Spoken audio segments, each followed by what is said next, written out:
Hi, ladies and gentlemen, teammates from all around the world. Welcome to Let's Talk. I'm not going to talk a whole lot right now. I'm going to get right into our guest. I'm super excited to have her on, so I'm going to add her to the chat right now. Let her say a little brief intro about herself, and it allows her to enter right now. Let's see. There she should be coming in. Yes, there she is. There she is. Let me How's it going? Laura, hi. How's it going? This is a long time coming. How you doing? I'm doing great. How are you? I am straight. What time is it out there on the West 2 Coast? 2 p.m. Not bad. p.m. Did Of you did you have your workout in already or no? course. Got my workouts in the morning and saved my afternoon just for you. Okay, so we're going to get right into it. Can you please introduce yourself very briefly, and then we're going to get right started. Yeah, what's up? I'm Laura Stockton. I graduated in 2019 from Gonzaga University, where I played for 4 years, and then since then been playing in Germany, Puerto Rico, and Spain, and then back to Germany. And then back to Germany. Okay. Before I get on with the rest of my questions, what are the chances that you'll be back in Germany next season? At the moment, I'm looking to go elsewhere. Just played there for the last 2 seasons, had a blast, Yeah, loved it there, but just looking for the next thing right now, and I who got you. knows what that's going to be. Hey, Yeah. this is a business, and we all have to do what's best for us, and to see different places, experience different places, and different styles of basketball. So I am totally with you on that one. So we are gonna. How can I start this? We are going to get to the elephant in the room right now, and I want to ask you my very first question. What is it like being Michael Stockton's little sister? So there's some big shoes to fit in for sure. German legend for sure. Played there, I don't know, was 6 years Yeah, maybe? about that, yeah. Yeah, so I remember when I signed in Germany, that was definitely a big thing. Oh yeah, we know Michael. Everybody knows Michael. He made his mark there. So I love having him as a big brother. And when we're home for the summer, we get to work out together. And Mhm. it's nice to have somebody else over there in Europe when I'm over there Right, too. So yeah. right. We're going to get more into your family in a minute, but okay, now the real elephant in the room. I'm going to explain my fanboy moment, and then I think everybody will understand, if they don't already, they will understand who your father is. So your father, I met him 2 times before. The time I met you in Hanover, and when he was there for your final series. I met him once when I was in high school, and his former coach was recruiting me to go to Loyola Marymount, and we ended up in the same hotel. And I met your dad at that point in the elevator, actually. And Coach Hillup introduced us to each other, and I remember thinking, "Damn, this guy has really strong hands. Like he almost broke my hand, like with his grip, and his hands were like huge. I don't know if I was just like a 17-year-old kid that just was totally starstruck, or but his hands were huge and really like almost broke my hand. That was the first time I met him. Then the second time I met him was actually in Karlsruhe, when we were playing against Michael's team. My team, I was coaching in the playoff series, and we were playing against Karlsruhe, and Michael was there. And I watched a hell of a lot of film on Michael, and yeah, and they still kicked our ass. Then, yeah, I went to Southern Utah at the height of your dad's days in Utah. So, of course, being a Utah kid, or not kid, but someone who was there, I got to see a lot of the games and stuff like that. Um, so, your father is, of course, Hall of Famer John Stockton. And I got to say, I had my fanboy moment a couple months ago when we met, and he was there, and I talked to him for a second, and every time it's crazy. Every time I've met him, he's been incredibly gracious, like totally no star allure, totally gracious with his time. And so when I came to see that game where I met you at, and I talked to him and your mom for a quick second, then I was like, okay, I'm gonna go.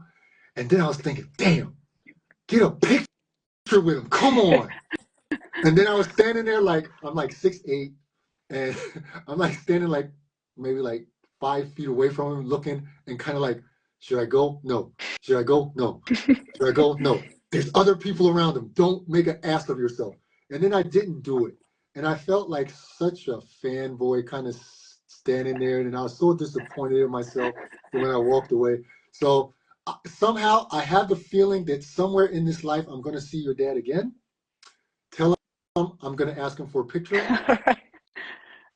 This time, the next time. Yeah, I hope you get another opportunity, another shot at it. Somehow, this basketball world, people meet each other multiple times. So somehow that's my take. I'm gonna meet him again someday, and I'm gonna get a picture Yeah. with him. I mean, the basketball world's a small world, Yes. you know that. So I wouldn't be surprised. Yes. So, so seriously, you were born in 1996. Sorry. 1996, which was after the Dream Team, and your dad retired when you were probably around 7, right? Yeah, around. Yeah. When did you realize that your dad was the shit? I don't know. I mean, growing up, I didn't think anything of it. We just went to the games. That's just what we did. And honestly, I was so young, I wasn't even paying too much attention. I was playing with my friends down in the family room and, sneaking candy up at the concession stand. So I didn't even really know what was going on.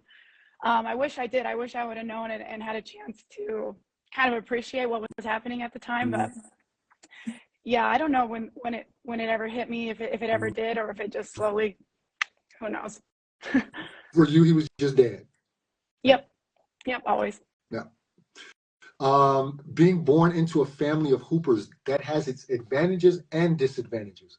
Give me one of each. Well, advantages are easy. I get to train with them all the time and share that love and passion for it. So I always feel super understood with them. I get to, like I said, train with them and learn from them. So that's really awesome. Disadvantage, I guess, is maybe just the expectations a little bit of, what people think when they see me step on the floor. But at the same time, I also think that's kind of an advantage for me, and I have to go out and prove myself every time I'm out there. So it's all good. Kind of like to use it as motivation. Yeah, for sure. Well, I've been fortunate enough to see you play, and I can say you live up to the standard that your family has. You're a hooper, so I don't think you have to prove yourself to anyone besides yourself, and you're a hooper. So I wouldn't even think about that too much. Appreciate that. Thank you. No problem. So, yeah, like I said before, I coached against your brother Michael, and he tore my team a new asshole. And what I told you this at the game. Like, I watched a lot of film on Michael, and I was trying to figure out how to stop him during that series, and I was woefully unsuccessful. And it's weird because I see as a coach when I watch games as a coach. I don't really watch games as a fan. Even when I'm at a women's game, I've never coached women before, but I look at kind of like things as a coach. And so it was interesting to watch you play and see flashbacks of me watching film of Michael. You have very similar like styles of play, very fiery, very emotional, very much leaders, and also mannerisms. There's one thing that I saw you do one time, and I was like, "Hey, I saw him in film. That was Michael right there." Like, does anybody ever tell you that? I hear it every now and again. But I don't know. I think we're pretty different in a lot of ways too. So it's tough for me to see. Yeah. I mean, he's pretty good, man. I take it as a compliment either way. He's quite the player. He's earned it. He's worked hard, and if I do some things that look like him, then good for me. Yeah. When was there a time when you felt like you're being seen as Laura and not Stockton's kid? Where you were really seen as yourself? I guess I don't think too much about it since I've been older. Going to college where my dad went to college, that was sort of interesting at first, but then I don't know, you get on your team and you make those connections and you're just you with your coaches and then you just don't think about it anymore. And I think there's always a little time period. Every new team, you know, there's some excitement around it, I would say. But then you get into it, you get comfortable with everybody, and then, yeah, like I said, you don't think about it anymore, and everyone just sees you as you, their teammate, their player, whatever it is. And what about your career at Gonzaga? You had a great career there, and then you came overseas. At what point while you were at Gonzaga did you feel like, okay, I think I want to go to Europe. I think I want to continue my career over at Europe? I knew that since I was a kid. Wow. Yeah, I always wanted to play professionally. I knew Europe was a good opportunity. And even when I was younger, I knew that the WNBA was small, and that there wasn't as many opportunities, Right. and the more money opportunities at the time definitely were in Europe. So Mhm. I always knew that's what I wanted to do. When you were in college, what did you do to prepare yourself for then later to go overseas? I mean, college is tough. You're doing a ton of workouts all the time. Mhm. It's all required. And I think what was important was just finding time to do the extra work that, you know, not everybody's necessarily doing, still working out, Right.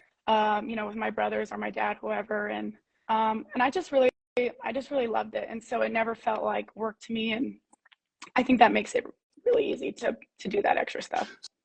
So basically, part of what I do is I help players get ready for coming overseas, right? And one of the things that I always wonder about, or I ask players about, is what do you know about overseas hoops? Like now it's a little bit different. You can see EuroLeague games on ESPN, but I always wonder, like, do players have enough time to actually invest in researching what they're about to get into? And that's where I feel a void. But still, was that a thing for you where you thought, okay, I would like to go to Germany or I would like to go to Spain because of this or this?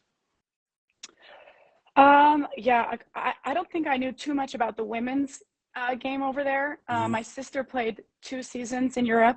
Mm-hmm. Those were sort of interesting ones. She had some injuries, but mostly my brothers. I had 2 older brothers that were playing in Europe. Michael obviously played in Germany for a long time. So I knew a lot more about how the way the men's side worked. And the women's side was totally new. I don't think I'd ever watched any type of games.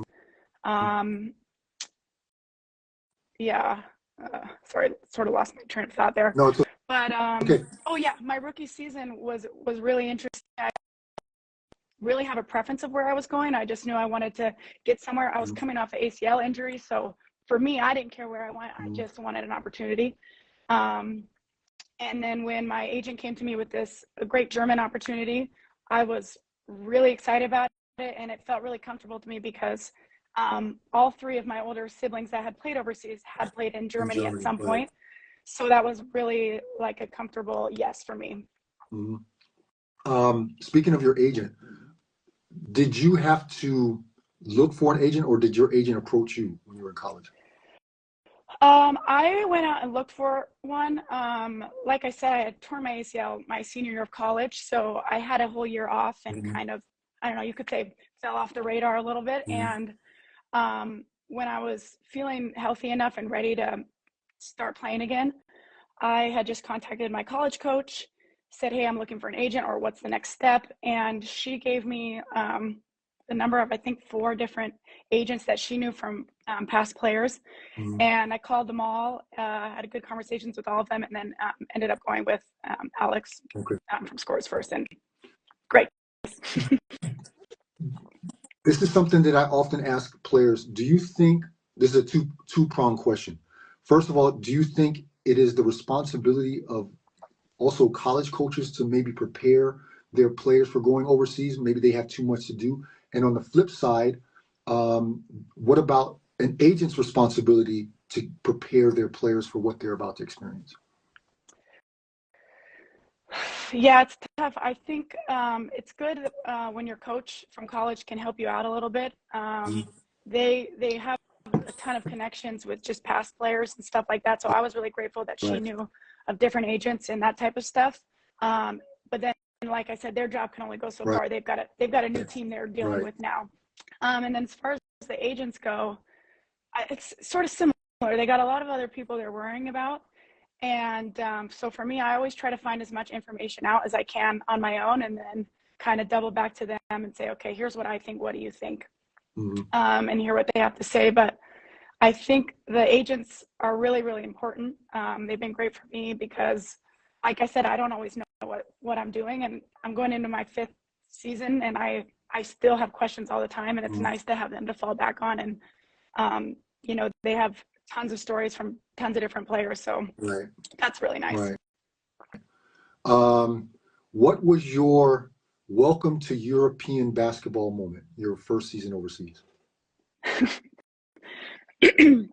Well, we had it was sort of an interesting year because that was the first season back, I believe, after COVID. Mm-hmm. And so you couldn't travel in between countries at the time. And usually the team I went to goes somewhere else to a different country to do like their training camp or their preseason. So we couldn't do that. So the coach kind of took it into his own hands, and this sounds insane, but I'm not even kidding. We went to some like track and field, like track, and he goes, okay, you guys are running 50 laps for time. Like, just check in when you're done. It was the worst. What nationality did your coach have? I think he was Polish. Okay, I was going to say it had to be for sure some Eastern Bloc or Serbian or something like that. I was pretty sure about that. So for those of you that are watching, if you have any questions for Laura, please throw it in the comment section, and I'll see it, and I'll ask if you have anything. So you've played in Spain and Germany, and also Puerto Rico? Mm-hmm. Okay. Can you describe maybe the differences in basketball style in between Spain and Germany? Yeah, Germany, in my experience, was super well structured and kind of more my game, honestly, really easy for me to feel comfortable there. Spain was difficult transition for me. It's really fast paced. You're moving all the time, a little bit chaotic, like a lot of cuts, a lot of like movement off the ball. So that was an adjustment, but obviously you get used to it. So that I would just say that, yeah, the Spanish game is just a lot more fast paced and a little bit chaotic. Got you. In a good way. Got you. So we've got Sweet Lou asking your favorite Chris Brown song. Oh gosh. Well, I don't even know. I should have kissed you, Chris Brown. There you go. You. It's the old one. Okay.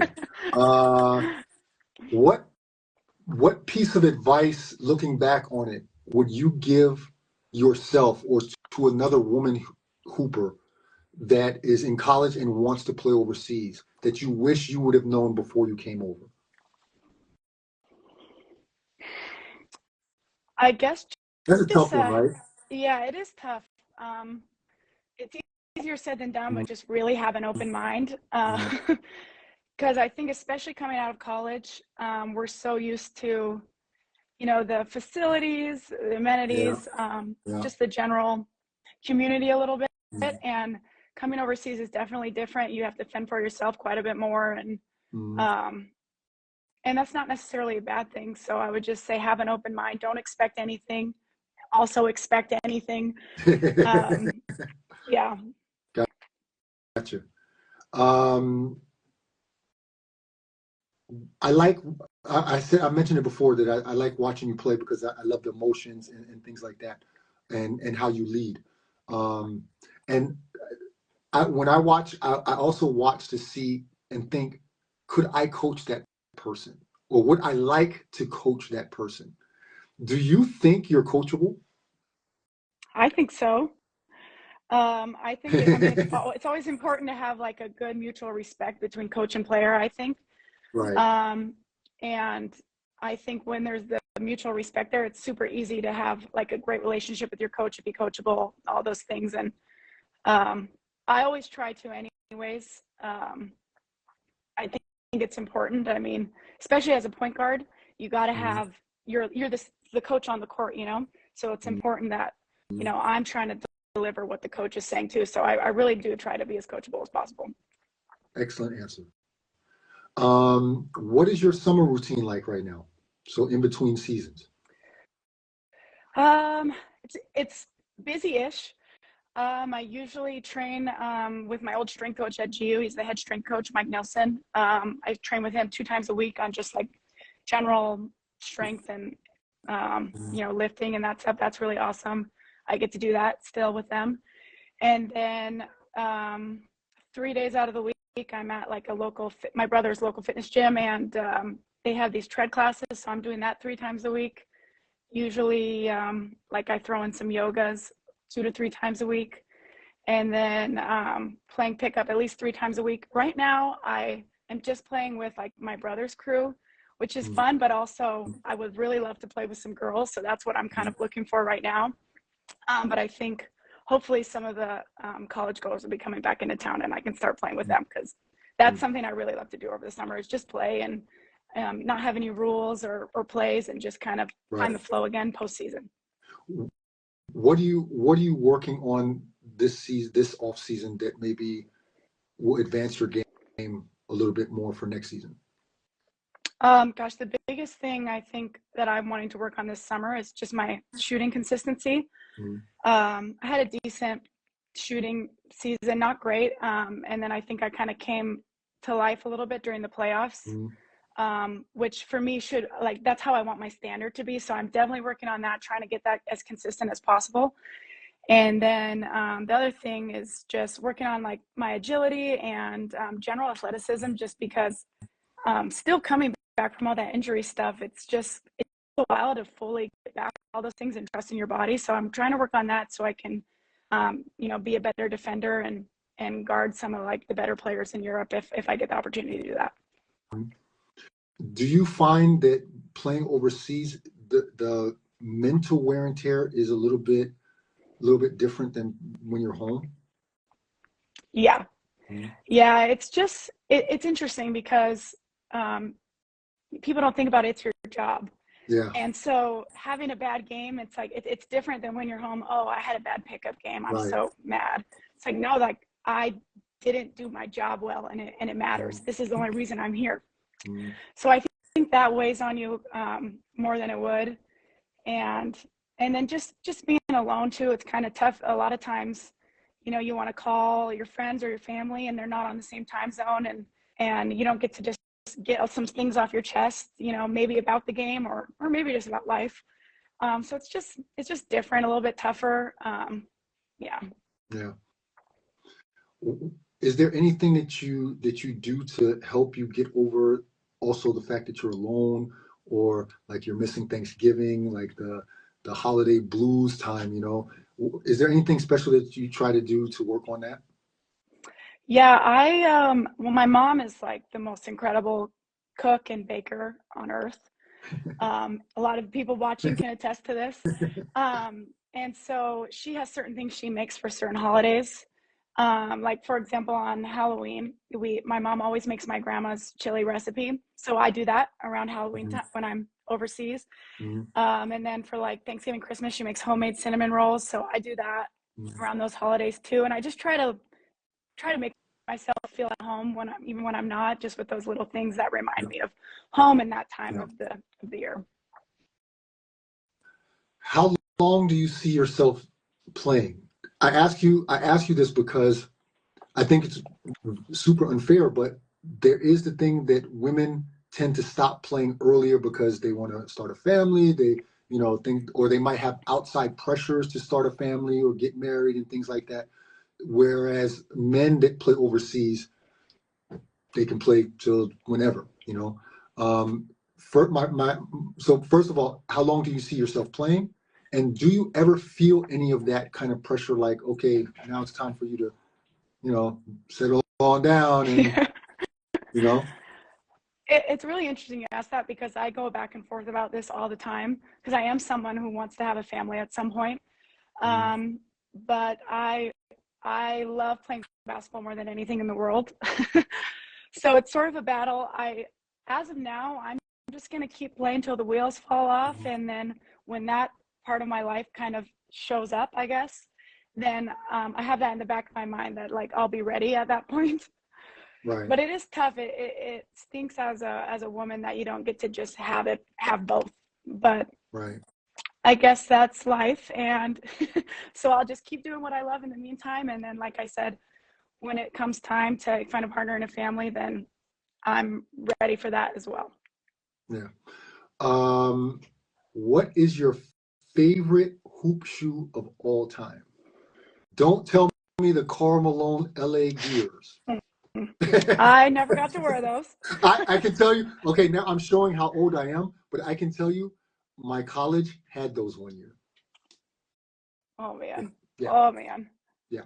Gosh, I would honestly say almost all the Kobe's. I feel like that's a lot of Hoopers' answers these days, but they really are good Yeah. shoes, and I've always liked hooping in them. Like I said, I really don't even care which ones. I've hooped in them for a long time, and I like them. You have one sister and four brothers, right? Yep. Who is the most competitive of all of you?